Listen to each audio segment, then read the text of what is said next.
இந்த இரண்டு விழாக்களுக்கான மாலை அறிவிப்பதற்காக நாங்கள் ஏபிஎஸ் ஆக்சிடென்ட் பெனிஃபிட் கலைஞர் திரு சிங்கராஜா அவர்களை மறுபடியும் அழைக்கின்றோம்.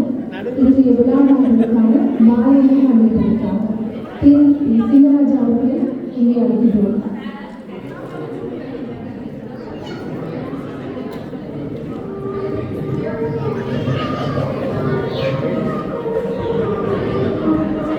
திரு ஸ்ரீமுருகன் சின்னதுரை அவர்களுக்கும் கலைஞர் விஜயசன் அவர்களுக்கும் இப்போது மாலை அணிவித்து கௌரவிக்கப்பட இருக்கிறது. ஏபிஎஸ் ஆக்சிடென்ட் பெனிஃபிட் கலைஞர் திரு சிங்கராஜா அவர்கள் மாலை அணிவித்து இருவரையும் கௌரவிக்கிறார்.